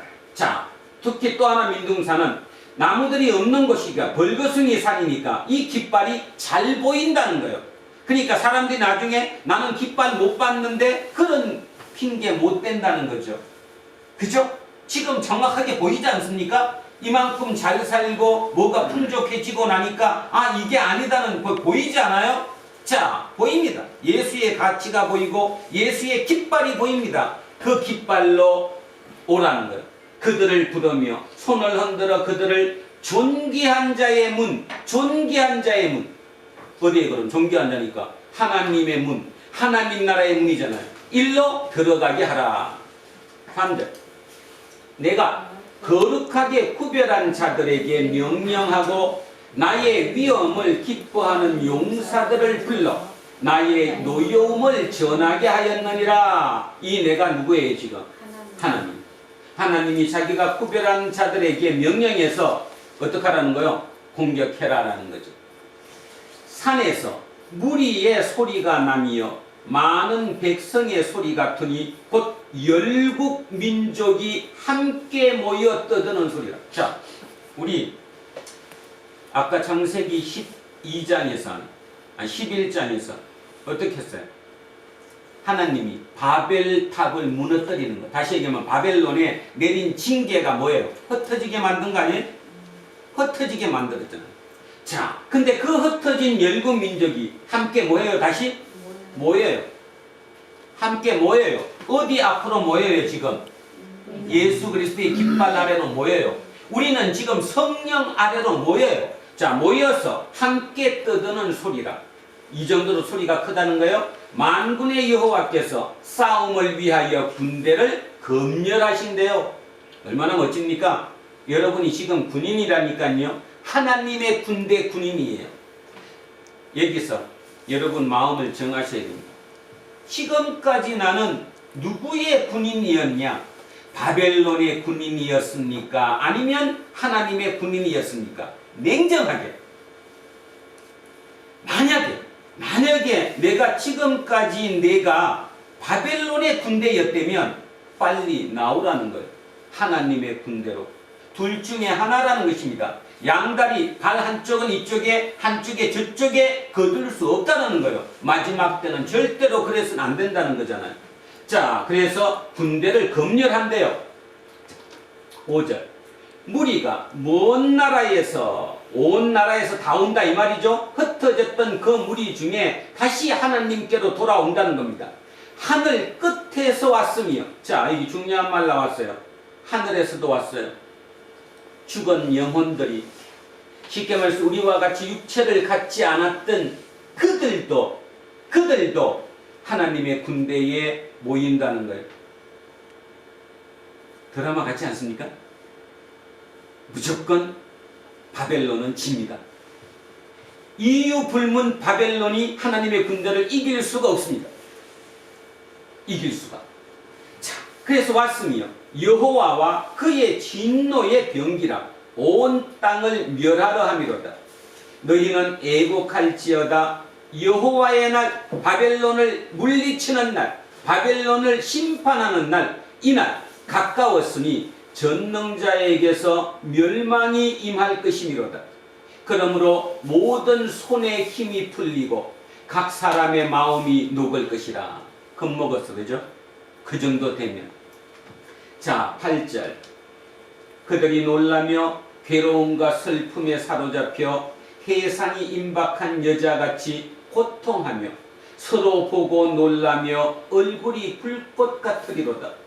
보라, 여호와의 날, 바벨론이 멸망하는 날, 곧 잔혹히 분냄과 맹렬히 노하는 날이 이르러 땅을 황폐하게 하며 그 중에서도 죄인들을 멸하리니. 잠깐, 이 죄인이 누굴까요? 이제 여러분 머릿속에 죄인의 정의가 들어와야 되는데, 옆에 사람 죽팬 사람? 하나님을 누구 욕한 사람? 누구예요? 하나님을 버린 사람. 하나님을 버린 사람. 지옥에서 사는 사람. 자, 그들이 죄인이에요. 하늘의 별들과 별 무리가 그 빛을 내지 아니하며 해가 돋아도 어두우며 달이 그 빛을 비추지 아니할 것이로다. 완전히 이 지구별을 기준으로 돌아가고 있던 모든 것이 멈출 거라는 거잖아요. 내가 세상의 악과 악인의 죄를 벌하며 교만한 자의 오만을 끊으며 강포한 자의 거만을 낮출 것이며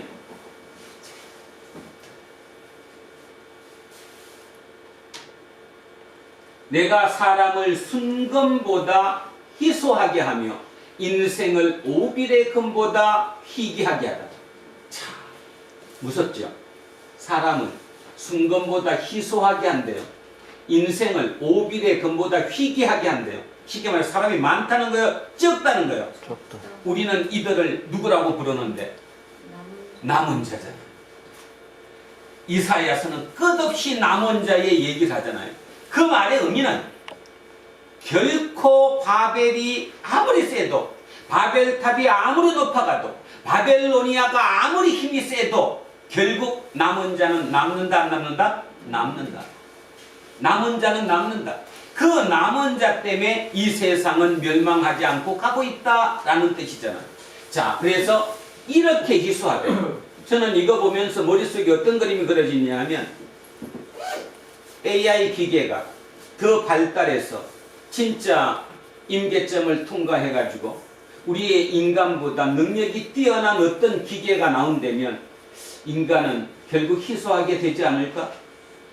그때 그 인간들이 서로 진짜 힘을 합치지 않을까? 진짜 나, 그, 내 되지 않을까? 나와 너가 합쳐서 그분의 힘을 의지하지 않을까? 결국 마지막 우리가 요한계시록의 개념으로 따지면 아마겟돈 전쟁 때 이런 일이 벌어지지 않을까? 그래서 아직도 이사야의 이 예언은 유효한 중이다. 진행 중이다. ING라는 거예요. 끝난 사건이 아니라는 거죠. 그러므로 나 만군의 여호와가 분하여 맹렬히 노하는 날에 하늘을 진동시키며 땅을 흔들어 그 자리에서 떠나게 하리니 그들이 쫓긴 노루나 모으는 자 없는 양같이 각기 자기 동족에게로 돌아가며 각기 본향으로 도망할 것이나 만나는 자마다 창에 찔리겠고 잡히는 자마다 칼에 엎드러지겠고 그들의 어린 아이들은 그들의 목전에서 메어침을 당하겠고 그들의 집은 노략을 당하겠고 그들의 아내는 욕을 당하리라. 보라, 은을 돌아보지 아니하며 금을 기뻐하지 아니하는. 자, 여기 표현 한번 보십시오. 은을 돌아보지 않으며 금을 기뻐하지 않는. 은금이 세상의 기준이었는데 그때까지 바벨론의 기준은 은과 금이었는데 그랬는데 어느 족속 어느 나라가 나왔는데 그 나라는 은과 금이 기준이 아니었다는 거죠. 그 나라가 어디였느냐? 메대라는 거예요. 그 메대 사람을 충동하여 이들을 친다는 거죠. 그래서 세계 역사는 흥망성쇠를 이루는 거예요. 한 문명이 끝나고 다음 문명으로 가는 거예요. 다음 문명이 끝나고 또 다음 문명 가는 거예요. 그죠? 기준이 틀려지니까 새로운 문명이 나오는 거예요. 자, 메대 사람이 활로 청년을 쏘아 죽이며 태의 열매를 긍휼히 여기지 아니하며 아이를 애석하게 보지 아니하리라. 인간성이 없어졌어요. 열국의 영광이요 갈대아 사람의 자랑하는 놀이개가 된 바빌론이 하나님께 멸망당한 소돔과 고모라 같이 될 거다. 그곳에 거주할 자가 없겠고 거처할 사람이 대대에 없을 것이며 아라비아 사람, 아랍 사람도 거기에 장막을 치지 아니하고 목자들도 그곳에 그들의 양떼를 쉬게 하지 아니할 것이요 오직 들짐승들이 거기에 엎드리고 부러짓는 짐승이 그들의 가옥에 가득하며 타조가 거기에 깃들이며 들량이 거기에서 뛸 것이요 그의 궁성에는 성냥이가 부러지질 것이요 화려하던 궁전에는 들깨가 울 것이라. 그의 때가 가까우며 그의 날이 오래지 아니하리라. 아멘. 세상의 나라, 다른 말로 바벨론이야. 바벨론은 끝없이 흥망성쇠를 이어갑니다. 이게 인간의 한계죠.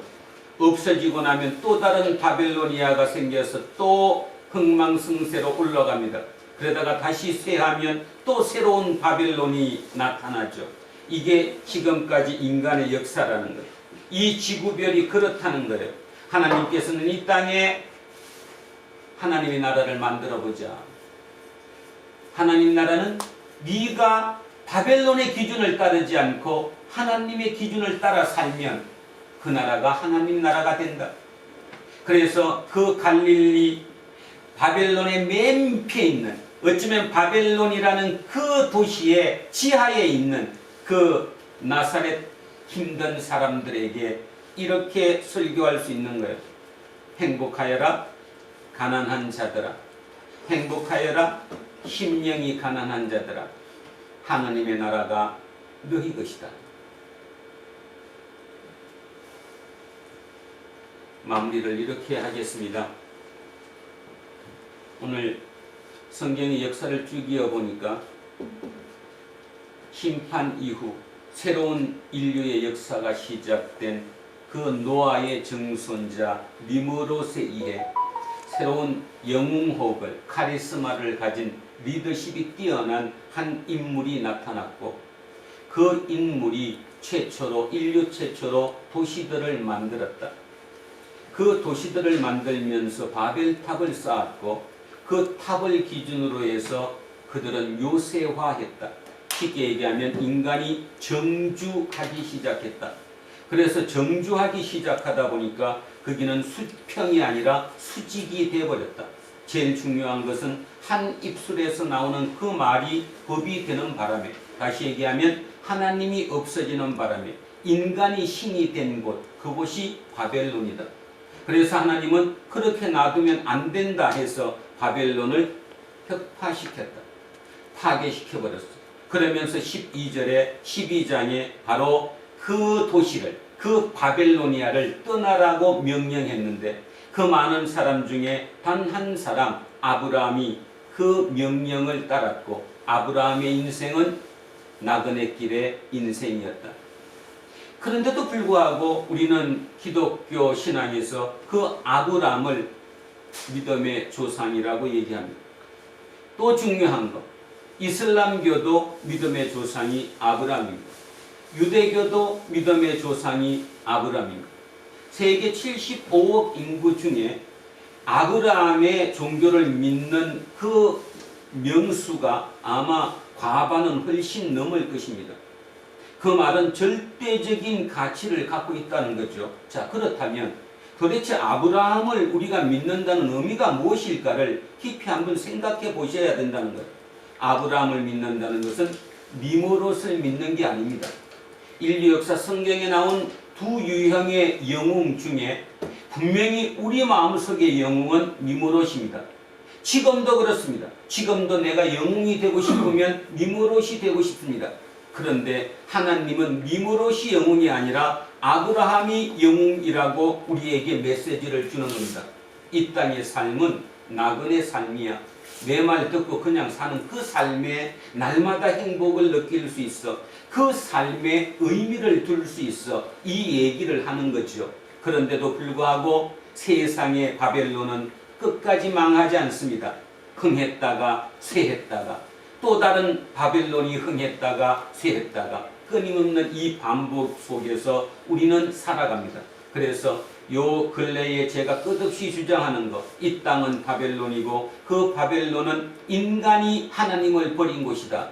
인간이 하나님을 버린 그곳을 우리는 지옥이라고 얘기한다. 그 지옥에서 우리는 천국을 건설해야 될 의무를, 사명을 가진 사람이라는 사실.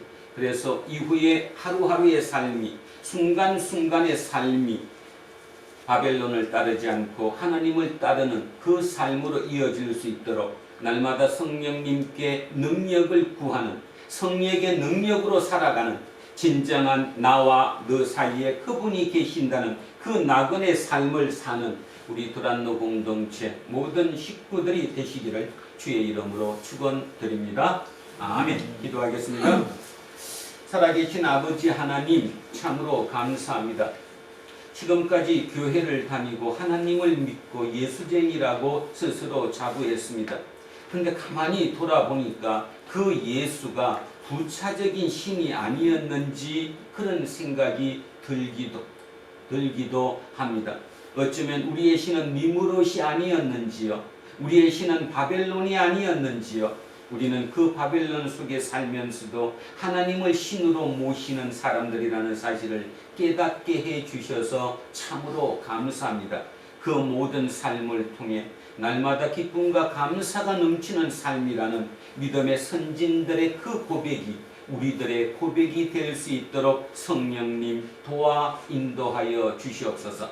감사드리며 거룩하신 우리 주 예수 그리스도 이름으로 기도합니다. 아멘. 348장 찬양합니다. 마귀들과 싸울지라 제약꽃은 형제여, 담대하게 싸울지라 저기 약한 적병과 심판날과 멸망의 날 내가 솟는 눈앞에 곧 다가오리라. 영광 영광 할렐루야, 영광 영광 할렐루야, 영광 영광 할렐루야. 곧 승리하리라. 마귀들과 싸울지라 제약꽃은 형제여, 호함치는 무리들은 중한 마귀 아닌가. 무섭고도 더러운 죄 모두 떨쳐버리고 주 예수 붙들라. 영광 영광 할렐루야, 영광 영광 할렐루야, 영광 영광 할렐루야. 곧 승리하리라. 마귀들과 싸울지라 제약꽃은 형제여, 구주 예수 그리스도 크신 팔을 올리고 너를 도와주시려고 서서 기다리시니 너서 나오라. 영광 영광 할렐루야, 영광 영광 할렐루야, 영광 영광 할렐루야. 곧 승리하리라. 자, 다 자리에서 일어서십시오. 사도신경으로 신앙 고백 드리겠습니다. 나는 전능하신 아버지 하나님 천지의 창조주를 믿습니다. 나는 그의 의하신 아들 우리 주 예수 그리스도를 믿습니다. 그는 성령으로 잉태되어 동정녀 마리아에게서 나시고 본디오 빌라도에게 고난을 받아 십자가에 못 박혀 죽으시고 장사된 지 사흘 만에 죽은 자 가운데서 다시 살아나셨으며 하늘에 오르시어 전능하신 아버지 하나님 우편에 앉아 계시다가 거기로부터 살아있는 자와 죽은 자를 심판하러 오십니다. 나는 성령을 믿으며 거룩한 공교회와 성도의 교제와 죄를 용서하는 것과 몸의 부활과 영생을 믿습니다. 아멘. 내게 있는 모든 것을 아낌없이 드리네. 사랑하고 의지하며 주만 따라 살리라. 주께 드리네, 주께 드리네. 사랑하는 구주 앞에 모두 드리네.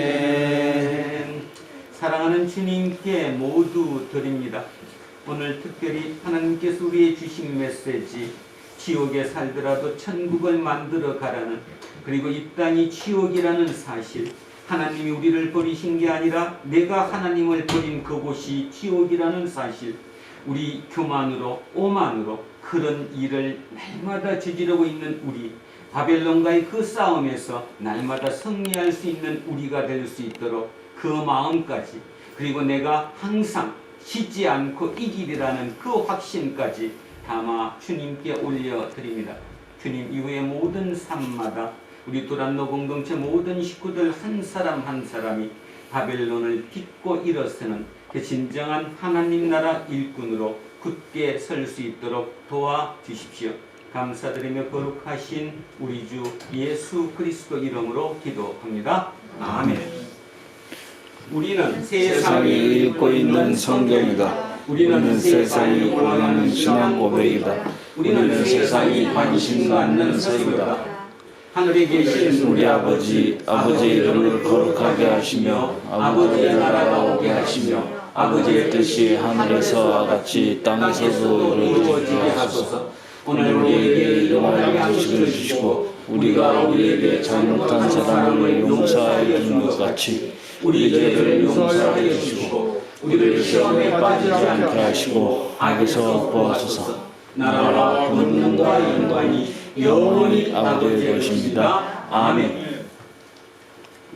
오늘 주신 말씀에 세임 얻어서 세상으로 나가서 살아갈 때에 나 혼자 힘으로 늘 부족하오니 주여 나를 도우사 승리하게 하소서.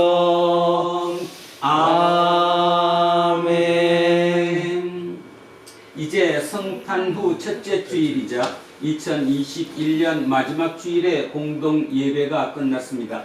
한 해 동안 지켜주신 은혜에 감사하는 마음과 새해에 대한 설레임을 안고 각자의 일상으로 돌아가십시오. 그곳은 바벨론과의 전쟁터입니다. 내가 세상을 이기었노라고 말씀하시는 주님과 함께 날마다 승리하는 우리 모두가 되십시오.